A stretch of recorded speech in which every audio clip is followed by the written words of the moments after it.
해주세요.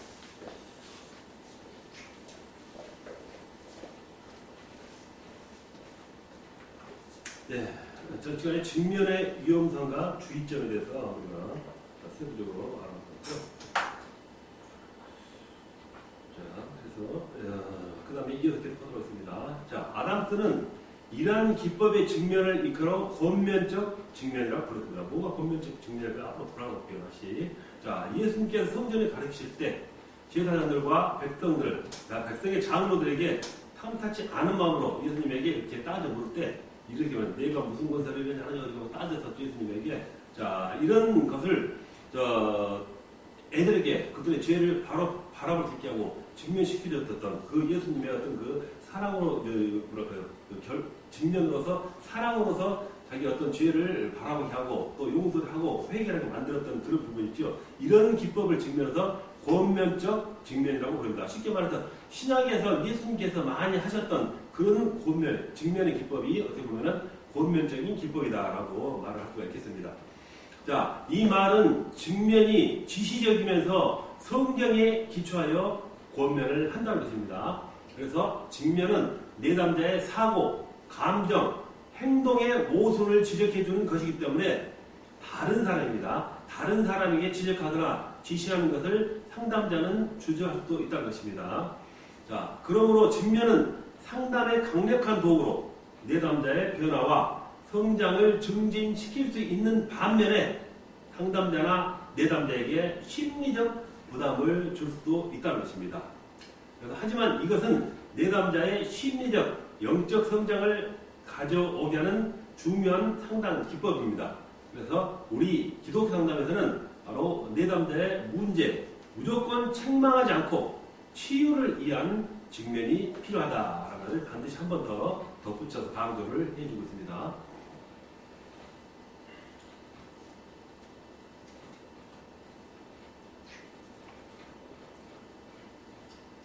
다른 사람에게도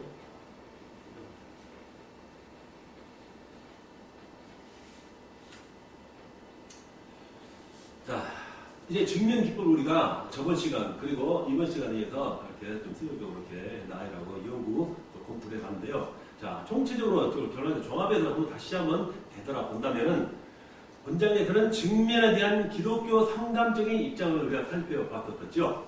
그래서 기독교 상담에서도 직면에 대한 다양한 견해가 있을 수 있으나 통상 기독교 상담은 성경에 입각한 상담이라고 전제해줄 때 직면에 대한 이해도 그 개념에서 벗어나지 않는다는 것입니다. 그래서 항상 성경의 길, 첫째도 성경, 둘째도 기준, 이 기준에서 벗어나지 않는다는 것입니다. 그래서 직면은 상담에서 틀림없이 중요한 것은 사실이지만 어려운 작업입니다. 그만큼 위험하고 어려운 작업이며 상담의 유일한 기법, 전체적인 기법은 다를 차지한다는 건 아니지요. 즉 직면 없이도 실상 보면 상담은 얼마든지 가능합니다. 우리 상담자 초기에 배웠을 때 경청에 대한 강을 좀 했었고 또 그 여러 가지 방법 배웠었죠. 그와 같은 기법을 종합적으로 사용해서 상담을 이끌어 나갈 수 있다는 것입니다. 하지만 이 직면이 반드시 필요해서 이것이 상담 기법의 전부이다라는 것은 아니라는 것입니다.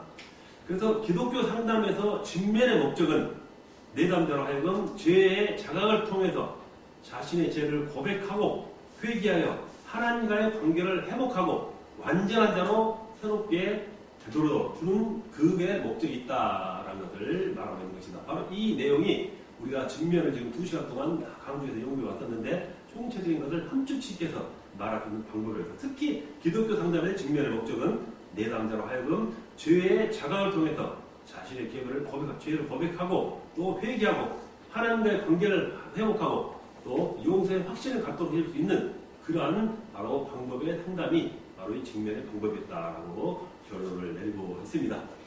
자, 계속 이어가겠습니다. 자, 제10장 분노 조절 기법이 있습니다. 상담에 있어서 분노라는 그 부분이 반드시 노출하게 되어 있는데 그 분노에 대해서는 우리가 어떻게 다뤄야 하고 어떤 방법을 우리가 바라볼 수 있어야 하는가 한번 여러분과 연구를 같이 해보도록 하겠습니다. 자, 서론입니다. 사람들은 자기관리가 철저한 사람들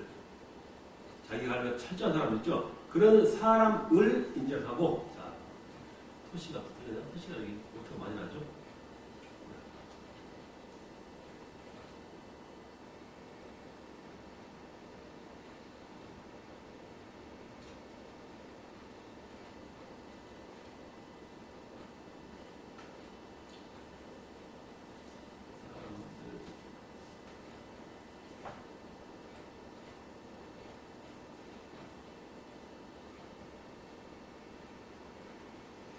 자.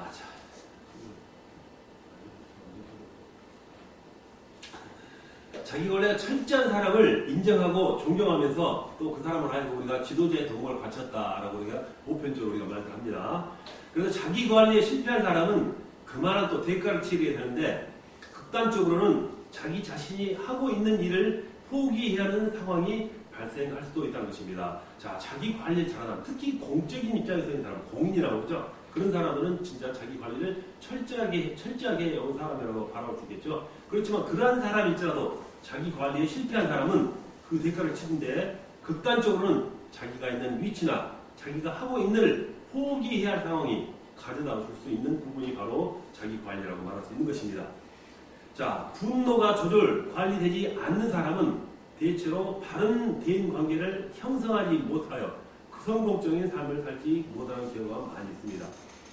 뭐 예를 들자면 자기 관리에 실패한 사람은 공인으로서 쉽게 말하면 많죠. 아주 유명하고 우리 공인적 입장의 사람이 자칫 뭐 음주운전에서 걸렸다든가 그 사람은 어떨지 모르겠지만 그 공적인 사람은 엄청난 타격이 되죠. 그래서 사소한 실수를 할지라도 이것이 이렇게 웹에 올라오고 자기 어떤 자기 명성이라든가 자기 위치를 기반을 흔들게 하는 그런 자기 관리에 실패한 사람들을 우리가 많이 보고 있죠. 그 사람들을 빗대어 얘기하는 것입니다.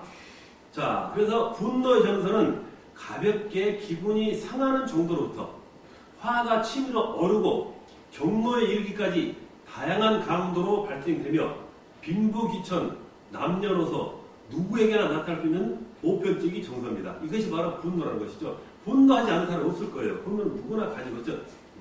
저와 여러분도 우리가 마음이 아름답고 이렇게 인내성 이렇게 있다고 할까요? 그렇다 하더라도 어떤 인간이기 때문에 어떤 자기 감정적인 것이나 아니면 자기가 참지 못하는 어떤 그런 상황이 도래한다면 누구나 분노를 할 수 있는 그런 입장에서 있는 것이 바로 우리의 모습이라는 것입니다. 그래서 누구나 누구에게나 나타날 수 있는 그런 보편적인 정서가 분노이다라고 우리가 지금 본론의 장을 열고 있습니다. 지금. 자, 정신분석학에서는 분노를 본능으로 간주합니다. 누구나 가지고 있는 인간의 잠재적인 요소라는 것입니다. 본능이다라고 간주합니다. 그런가 하면은 행동주의에서는 분노를 학습하고 반복된 결과라는, 즉 분노라는 걸 배웠다는 거예요. 학습하고 또 반복된 결과라고 주장을 한다는 것입니다. 그래서 모든 행동은 자극에 의한 결과이므로 분노도 다른 사람의 행동을 보고 배워온 행위이거나 어떤 자극에 대한 반응으로 나타나고 본다는 경우입니다. 그러니까 자라면서 아니면 부모로부터 아니면 주위 환경으로부터 이렇게 그 분노를 많이 보고 배웠다는 것입니다. 분노의 피해도 받아봤었고, 자, 이런 것을 학습의 어떤 과정이라고 볼 수 있겠죠. 배워온 행위거나 어떤 자극에 대한 반응으로 나타난다. 자기를 아픈 데를 찌르고 자기를 멸시하고 무시하고 화나게 하는 자극도 되겠죠. 이러한 자극의 반응으로 분노가 나타난다 하는 견해입니다. 자, 정신분석학의 견해를 지지하는 것은 아니지만 인간은 누구나 분노를 학습하지 않았어도 출생 시부터 가지고 있는 인간의 기본적인 정서에는 틀림이 없습니다. 자, 사람은 어린아이 때 태어날 때보다 악할 수 없겠죠.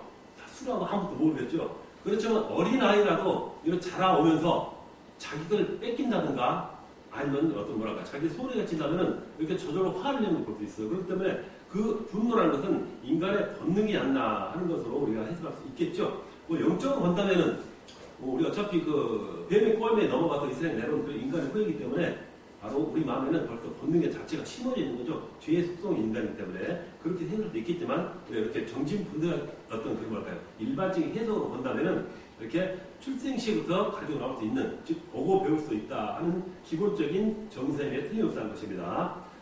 폴라 케프라는 인간에게는 기본 정서와 간접 정서가 있는데 분노는 태생적으로 가지고 있고 또 태생적으로 가지고 있는 정서를 할지라도 이는 간접 정서라고 있습니다. 간접 정서 그 밑에 좀 글을 보면 알게 될 거예요. 자, 즉 발음이 이상하죠? 간접 정서라는 것은 외부 자극에서 긍정적이든 부정적이든 어떤 방향으로 발달하는 정서로 이해했다는 것입니다. 간접 정서. 외부 자극입니다. 외부 환경이라든가 어떤 자극에 의해서 긍정적이든 부정적이든 어떤 방향으로 발달하는 정서로 이해했다는 것입니다.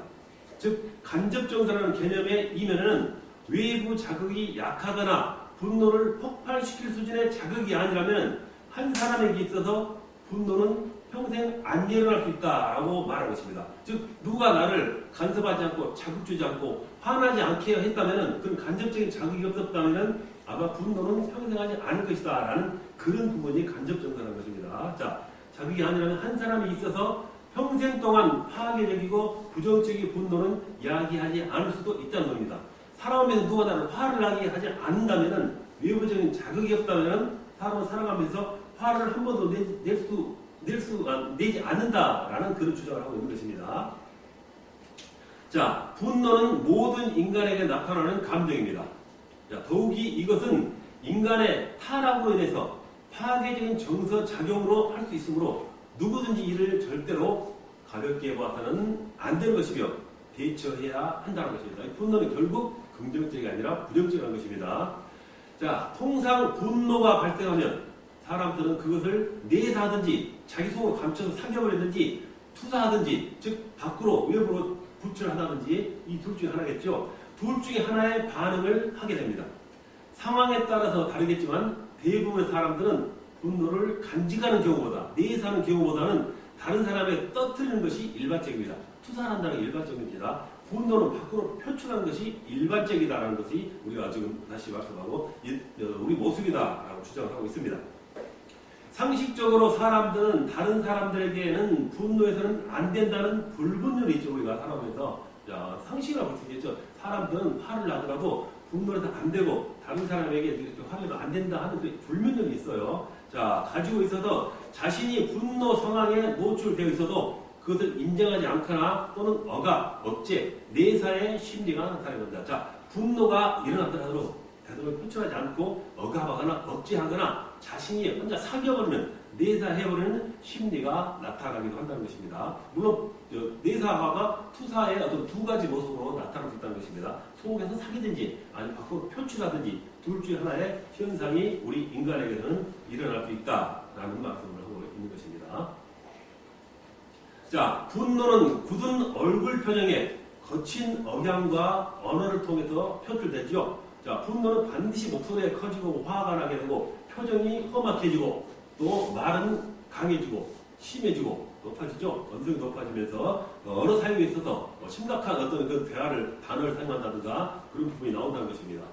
자, 설령 분노가 정상적이고 보편적인 정서라고 할지라도 분노는 부정적 정서라서 삶의 폐해가 심각하기 때문에 철저한 자기 관리가 요구된다는 것입니다. 자, 디도서 2장 7절에 사도 바울은 급히 분내는 것은 옳지 못한 일이라고 지적하고 있습니다. 아무리 급히 나고 의문에 쌓이더라도 좀 더 생각하고 더 생각하고 나서 자기 감정을 이렇게 나타내야 한다라는 말씀이 되겠죠. 자, 본론으로 들어가겠습니다. 자, 분노의 개념부터 한번 우리가 정립을 해보도록 하겠습니다. 자, 분노의 정서와 개념. 성경에서 분노에 대하여 가장 많이 사용된 히브리어는 아프이다. 이게 그죠? 자, 분노가 발생하면은 그 현상은 속에서 열을 받게 되고 그 열은 거친 숨과 함께 코로 내쉬게 되므로 노스의 영어로는 자, 히브리어 아프를 분노로 표현하고 있다는 것입니다. 자, 우리가 화를 내고 분노가 나타나면 코에서 기임이 붉은 기임이 왔다 갔다 한다는 것입니다. 그래서 그 코라는 단어를 썼다는 겁니다. 그래서 바로 이 어원에서 성경에서는 바로 분노에 대한 개념을 간접적으로 표현하고 있다는 것입니다. 자, 그 다음 말씀 들으면 조금 더 이해가 될 거예요. 창세기 30장 2절에 야곱이 라헬에게 노를 바라여 라는 구절의 원문의 법은 아까 말씀드린 아프라는 단어가 사용됐다는 것입니다. 즉 야곱의 코는 라헬 향해서 불타고 라는 의미로 해석됐다는 것입니다. 자, 분노했다는 단어, 성경에서는 아프라는 단어를 써서 분노를 표현해냈다라는 의미가 되겠습니다. 자, 아까 말씀대로 코가 벌렁벌렁하고 콧숨이 씩씩거리는 분노의 단편적인 모습이죠. 자, 이 모습은 바로 그 사람이 화가 나타났음을 나타내는 정서적인 분위기이기 때문에 코의 변화로 인간의 마음을 감지하는 중요한 역할을 한다고 볼 수 있다. 성경에는 이렇게 표현했다라는 것이 되겠죠. 자, 분노의 또 다른 영어는 분노를 일으켰을 때의 현상을 묘사한 단어로 입에 거품을 품게 된다고 해서 거품이라는 단어를 또 사용하고 있습니다. 아까 코라는 단어를 사용했는데 거품을 이런 단어를 사용해가지고 그와 같은 분노의 현상을 표현했다는 것입니다. 여러분 화가 나면 입에 거품을 물죠. 바로 그 부분을 말하는 겁니다. 입에 거품을 물면서 침을 튀기면서 자기의 어떤 감정과 분노를 표출해내는 것, 그 모습을 단적으로 표현하고 있습니다. 자, 이렇게 분노는 인간의 욕구가 방해받았을 때, 자기의 요구라든가 욕구가 방해받았을 때 발생하면서 폭풍과 같이 자신의 마음을 뒤흔드는 극도로 불쾌한 감정을 지칭한다. 이것이 바로 분노죠. 자, 경노는 자제하지 못하는 분노를 말하며 적대감, 증오, 공격성 등은 분노의 뿌리를 둔 다른 표현이라고 볼 수 있습니다. 다 분노로 이루어지는 그 표현입니다. 분노로서 공격하죠, 증오하죠, 적대감 갖죠. 이렇게 자기 마음을 뒤흔드는 그런 불쾌한 감정을 지칭해서 바로 분노라고 우리가 이렇게 나타내고 있다는 것입니다. 자, 미국 심리학에서는 분노를 흥분과 적개심에 의해 나타나는 정서적 특성이라고 정의하면서 이것은 좌절이나 다른 사람으로부터 부당한 대우를 받은 경우, 이런 경우죠. 또는 실제이거나 상상으로 인한 심리적 손상도 그 원인이 된다고 분석하고 있다는 것입니다. 이렇게 분노는 이렇게 다양한 방법으로 의해서 원인에 의해서 이렇게 나타날 수 있다라고 심리학에서 이렇게 연구 결과를 발표했다는 것입니다. 아울러 사람에게 분노가 발생하면은 그것을 드러내려고 하며 극단적으로는 분노를 제공한 대상을 제거하려는 행동이 나타나게 한다. 자, 분노 원인 제공자를 증오하고 적개심을 받게 되고 미워한다는 것입니다. 그래서 그 사람에 대한 어떤 그 자기의 미움의 분노를 표출한다는 것이죠. 그 방법이 여러 가지 나타나는데 제거하려는 행동까지 나타난다는 것입니다. 자, 이렇게 분노는 다양한 강도로 나타나고 수많은 방식으로 표현되기 때문에 이것을 그냥 쉽게 단적으로 정의하는 것은 쉽지가 않다는 것입니다. 원인이 워낙 다양하고 또 분노의 표현 방법도 상황이라든가 변화에 의해서 다방면에 표현되기 때문에 바로 이렇게 쉽게 정의하는 것은 쉽지만은 않다고 했습니다. 자, 그렇다면 성경에 나타난 분노는 어떤 분노가 있었을까요? 인간의 대표적인 정서 가운데 하나인 분노는 성경 전체에 총 85회 언급이 되고 있습니다. 자, 구약 성경의 분노라는 말은 80회, 분노라는 데 좀 빠져서 분노라는 분노입니다. 81회 기록되어 있고 신약에는 총 4회가 기록되어 있습니다. 자, 81회는 훨씬 더 많죠, 구약에. 물론 책의 분량도 있겠습니다만은 하나님께서 이스라엘 백성들에게 나타냈던 어떤 단적인 표현들도 아마 이런 표현을 많이 사용됐을 거라고 생각이 됩니다.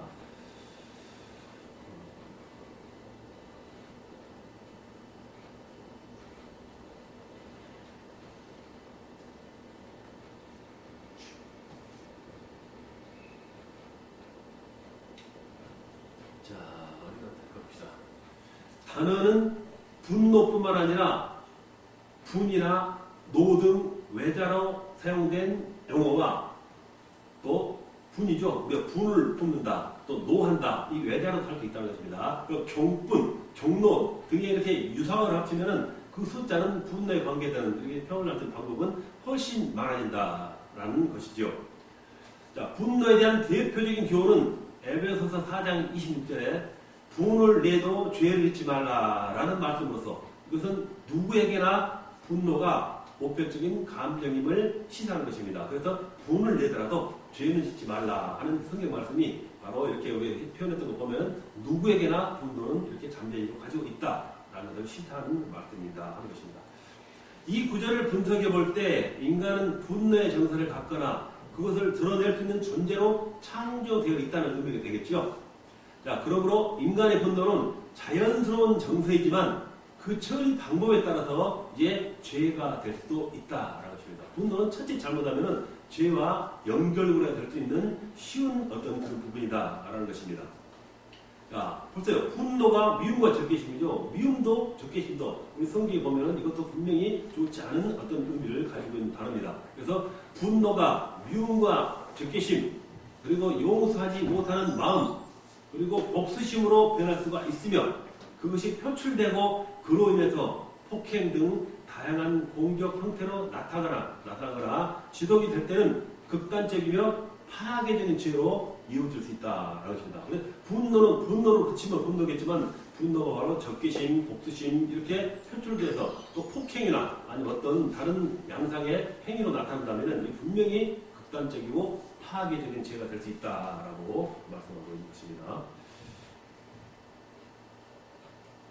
그래서 대체로 분노는 신체적 긴장을 야기하죠. 분노하고 몸이 경직되고 몸에 힘이 들어가고 딱딱해지죠. 신체적인 긴장을 야기하고 에너지를 만들게 되죠.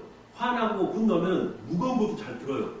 던지기도 하고 막 힘이 더 세지고 강해지죠. 휘둘러 되고 있습니다. 자, 이런 에너지를 만들게 된다는 것입니다. 그렇기 때문에 분노로 인해 긴장된 상태에서 비이성적으로 발생된 에너지가 잘못 사용될 경우는 매우 높습니다. 화가 나고 분노가 하면 주먹이 휘둘러질 수 있다는 것입니다. 참아야 되는데 에너지가 너무 표출될 수 있다라고 합니다. 그래서 이러한 에너지를 우리가 이렇게 단어를 붙인다면 공격적인 에너지라고 말씀하고 있는 것입니다.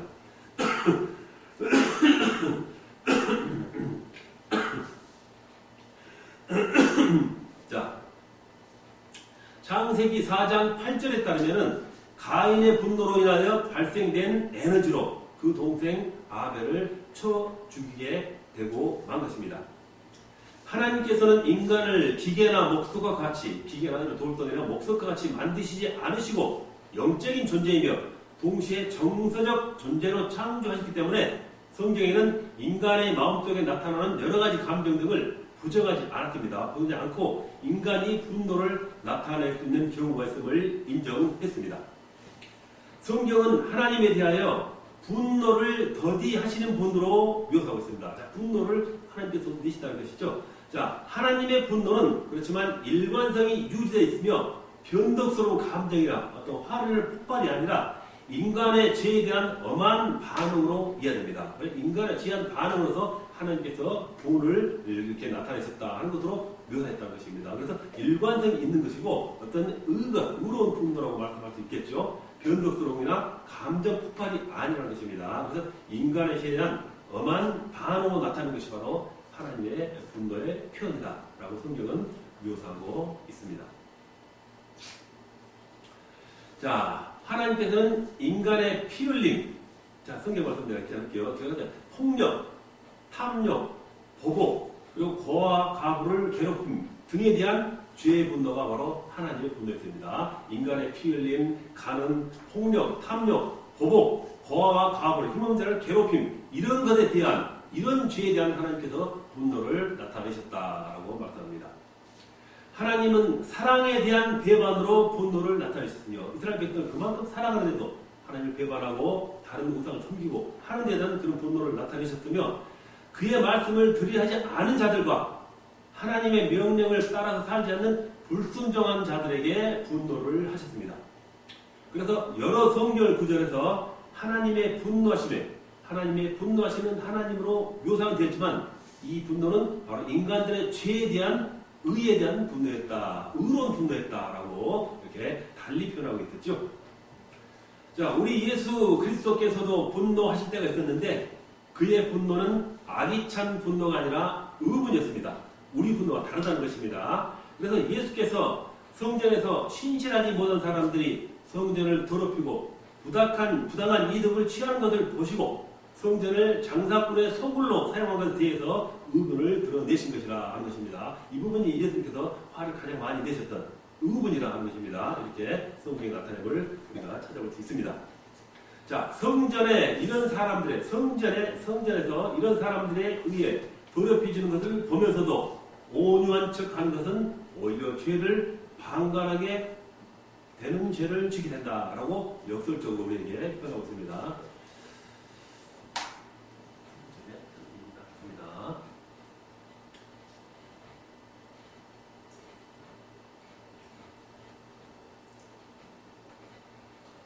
성전이 이런 사람들에 의해 더럽혀지는 것을 보면서도 온유한 척 하는 것은 오히려 죄를 방관하게 되는 죄를 짓게 되는 것이다. 이렇게 말하고 됩니다. 자, 성경에서는 인간이 분노를 나타내는 것, 그 자체만을 가지고 죄악시하지는 않았습니다.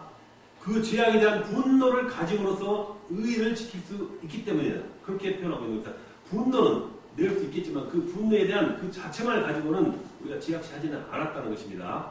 자, 사람들은 일반적으로 분노해서는 안 된다는 생각을 가지고 있으면서 동시에 분노를 나타내면서 자신의 분노에 대한 정당성을 인정받고자 하는 양면적 입장을 취하고 있습니다. 일종의 분노에 대한 개념상의 혼란을 겪고 있는 것 같습니다. 자, 오늘 분노해서는 안 된다는 생각을 분명히 누구나 가지고 있습니다. 그런 분노를 동시에 또 분노가 나타나면 분노를 나타내는 존재라는 것입니다. 분노에 대한 정당성을 또 인정받고자 하고 두 가지 입장을 이렇게 나타내는 것이 인간의 모습입니다. 그래서 일종의 분노에 대한 개념상의 혼란을 겪고 있는 것이 우리 인간이 바로 어떤 그 하나에 가지고 있는 모습이다.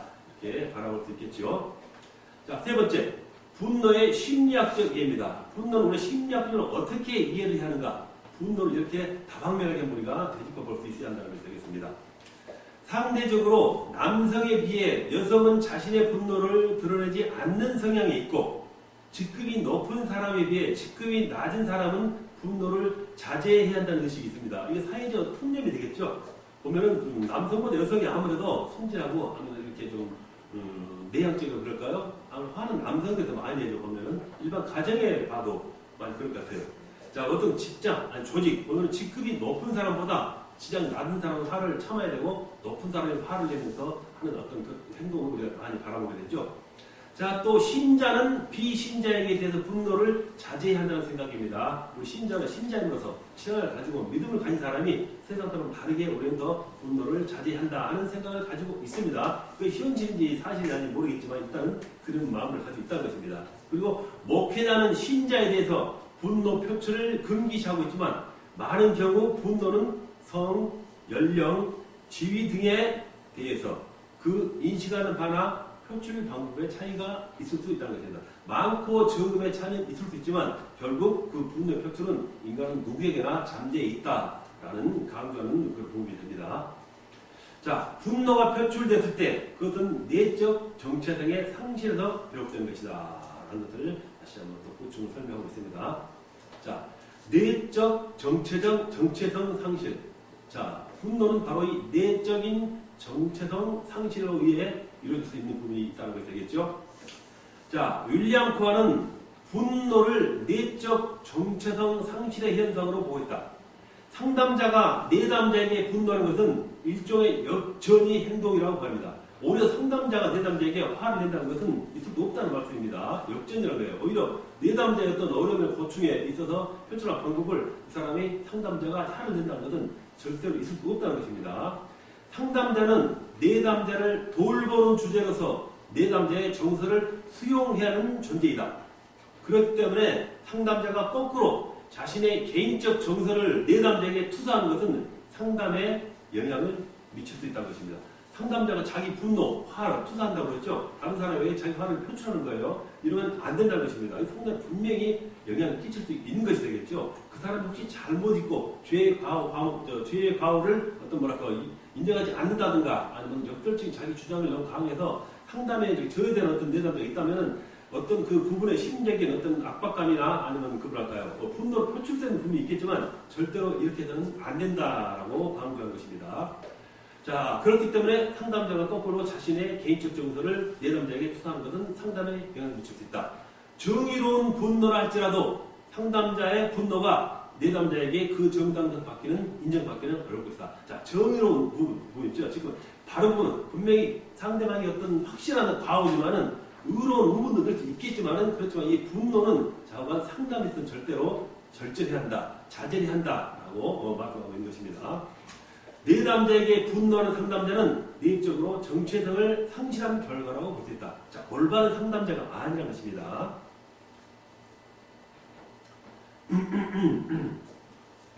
자, 분노가 심리적 문제인지 영적 문제인지 심리적 문제냐 영적 문제인가 이거에 대해서는 논란의 여지가 있습니다. 자, 대부분 심리적 문제를 야기한 저변에는 분노가 자리 잡고 있습니다. 그래서 이에 대해서 분노는 심리적이며 동시에 영적 문제라고 분석하기도 합니다. 자, 분노는 심리적이며 영적이다. 동시에 나타난다. 분석하며 반대로 분노는 분명한 영적인 문제다. 이렇게 주장하는 분들이 있다는 것입니다. 분명히 명백히 영적인 문제라서 내면적으로 드러나고 육적으로 표출된 것이다. 이렇게 주장하는 분도 있다는 것입니다. 공시성을 주장하는 것도 있고 이 분노는 완전히 영적이다. 정적 문제 이런 부분에서 이렇게 일단 나오는 그 결과의 원인이다 라고 주장하기도 한다는 것입니다.